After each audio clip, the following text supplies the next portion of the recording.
तरीके से वो क्वेश्चन पूछा जाएगा, तो इस पे बात कर लेते हैं। क्वेश्चन हमारे पास में होगा, एक समकोण त्रिभुज का क्षेत्रफल ज्ञात कीजिए जिसका आधार और लंब की भुजाएं क्रमशः 3 सेंटीमीटर और 4 सेंटीमीटर हों। Find the area of a right triangle whose base and perpendicular side are 3 centimetre and 4 centimetre respectively. तो देखिए किस तरीके से इस क्वेश्चन को हम करेंगे।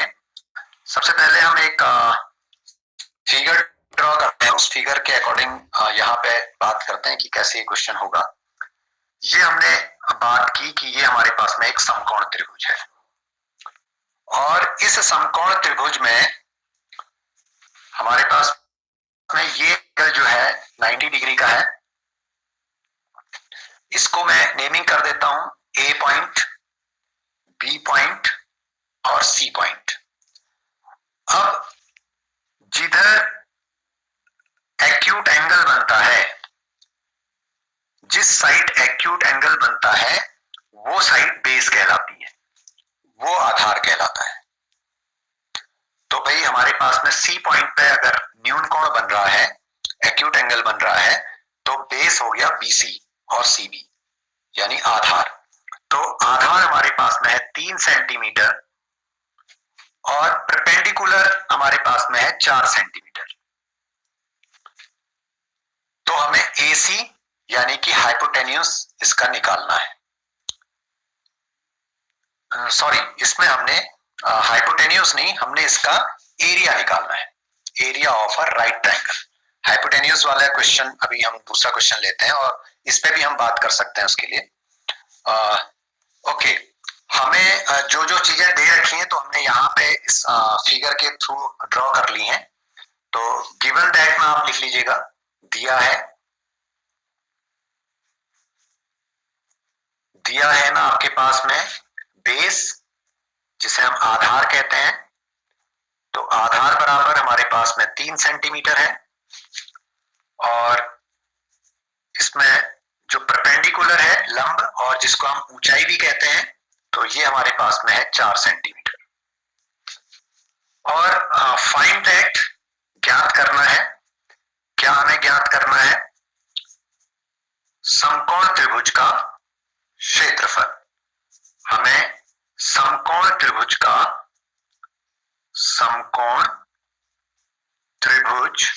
त्रिभुज लिखने के बजाय मैं त्रिभुज का साइन वहां पे बना देता हूं, ट्रायंगल का साइन उसमें बना देता हूं।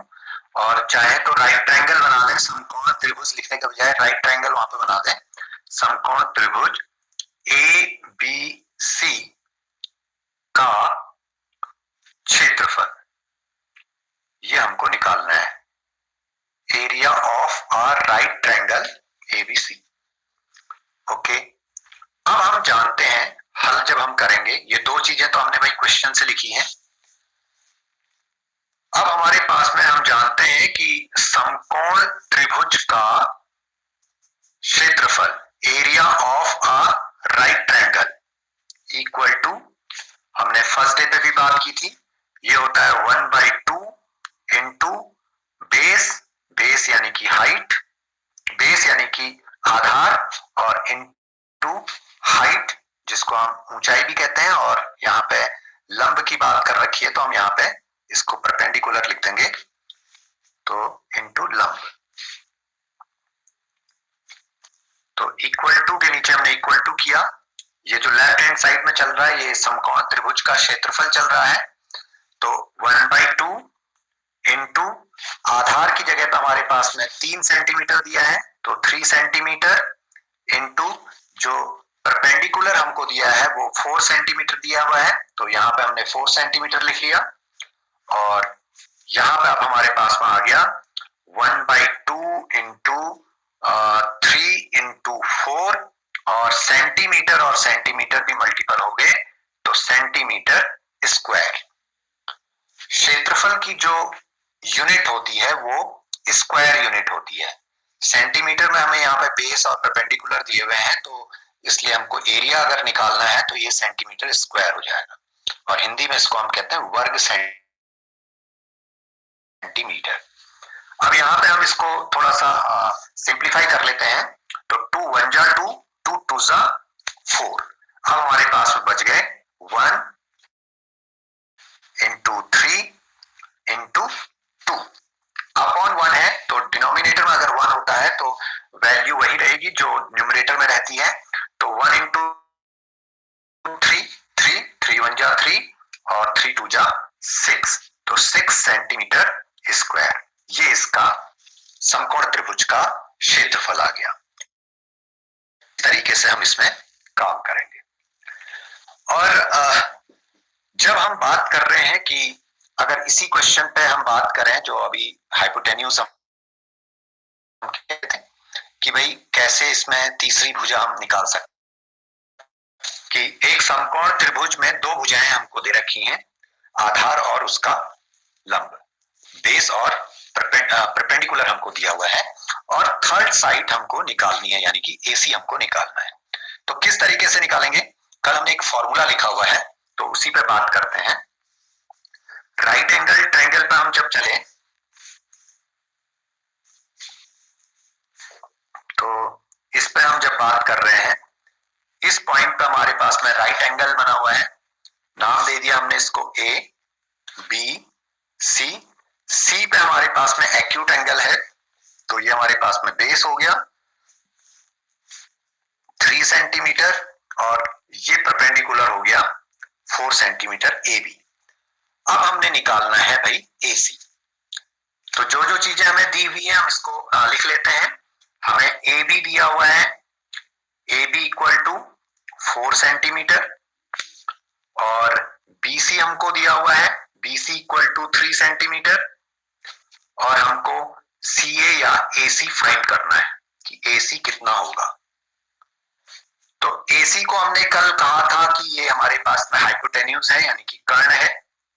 तो कर्ण का स्क्वायर इक्वल टू आधार का स्क्वायर यानी कि base square plus perpendicular square लंब का स्क्वायर, ये हमारे पास में है। तो कर्ण हमारे पास में एसी है, तो हमने लिख दिया इसको एसी स्क्वायर इक्वल टू आधार हमारे पास में बीसी है, तो बीसी स्क्वायर प्लस परपेंडिकुलर हमारे पास में ए बी है, तो हमने लिख दिया A B square, A B square. Value रख देते हैं A C square equal to BC की जगह पे हमारे पास में 3 सेंटीमीटर है, तो 3 का स्क्वायर प्लस ए बी हमारे पास में 4 सेंटीमीटर है, तो हमने यहां पे लिख देना है 4 का स्क्वायर, 4 स्क्वायर। तो AC स्क्वायर इक्वल टू 3 का स्क्वायर हमारे पास में 9 हो गया, क्योंकि 3 स्क्वायर का मतलब है कि 3 इंटू 3, 3 2 टाइम हमने मल्टीप्लाई करना है, तो 3 3 जा 9 प्लस 4 का स्क्वायर हमारे पास में हो गया 16। तो AC स्क्वायर इक्वल टू 16 में 9 को ऐड करना है, तो 16 और 9 25, और 9 और 6 15, कैरी रहा 1 1 और 1 2, तो 25 हमारे पास में आ गया। तो ये तो है भैया AC स्क्वायर। तो AC इक्वल टू क्या होगा? AC इक्वल टू हमारे पास में क्या हो जाएगा? ये जब 2 यहां से दूसरी ओर जाएगा, यानी कि लेफ्ट हैंड साइड से राइट हैंड साइड में जाएगा, तो 25 की पावर 1/2 हो जाएगा।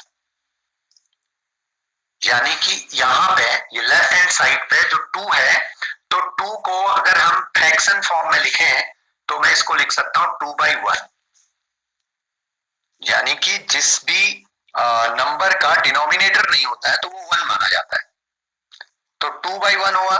अब इसने जब अपनी साइड चेंज की तो डिनोमिनेटर तो बन जाएगा न्यूमरेटर, और जो न्यूमरेटर है वो बन जाएगा डिनोमिनेटर, तो 1/2 हो गया। ओके, अब हम बात करते हैं कि अभी मैंने आपको इसी चीज को अगर मैं एक साइन के थ्रू दूं, तो इसको मैं कहता हूं 1/2 जो साइन होता है ये होता है स्क्वायर रूट, और स्क्वायर रूट का साइन होता है इस तरीके से, तो स्क्वायर रूट ऑफ 25। तो AC इक्वल टू आपके पास में आ गया स्क्वायर रूट ऑफ 25। और अभी मैंने स्क्वायर रूट करना आपको नहीं सिखाया है, लेकिन ये सिखाया है कि भाई स्क्वायर, तो भाई 25 किसका स्क्वायर है, तो यहां से हमारे पास में रिजल्ट आता है 5 का। तो 5 का स्क्वायर जो है हमारे पास में 25 होता है, तो 25 का स्क्वायर रूट आपके पास में 5 हो जाएगा। अब ये क्या होता है कि भाई प्लस माइनस 5 होता है, इसकी वैल्यू प्लस में भी होगी, अगर प्लस 5 का स्क्वायर करेंगे तो भैया ये भी आपके पास में 25 आएगी, और माइनस 5 का स्क्वायर करेंगे तो ये भी आपके पास में माइनस और माइनस 2 बार मल्टीपल होंगे तो प्लस साइन बन जाता है, और 5 का स्क्वायर 25। तो प्लस 5 का स्क्वायर भी 25 है, माइनस 5 का स्क्वायर भी 25 है। जब स्क्वायर रूट के अंदर कोई चीज होती है तो जब बाहर उसका रिजल्ट निकल के आता है तो वो प्लस माइनस 5 कहलाता है। यहाँ पे माइनस साइन को हम नेग्लेक्ट कर देंगे, छोड़ देंगे, और केवल पॉजिटिव साइन को लेके चलेंगे, क्योंकि दूरी कभी ऋणात्मक नहीं हो सकती, लंबाई कभी ऋणात्मक नहीं हो सकती, तो इसलिए हम माइनस को छोड़ देते हैं और यहाँ पे जो वैल्यू ले लेंगे तो ये 5 सेंटीमीटर। और कल जैसे हमने पढ़ा था कि समकोण त्रिभुज में कर्ण हाइपोटेन्यूज सबसे बड़ी भुजा होती है, और आज हमने प्रूफ भी कर दिया कि एक भुजा 3 सेंटीमीटर है, दूसरी भुजा 4 सेंटीमीटर है, तो तीसरी भुजा 5 सेंटीमीटर है, और जो कि हाइपोटेन्यूज यानी कि कर्ण है। ओके।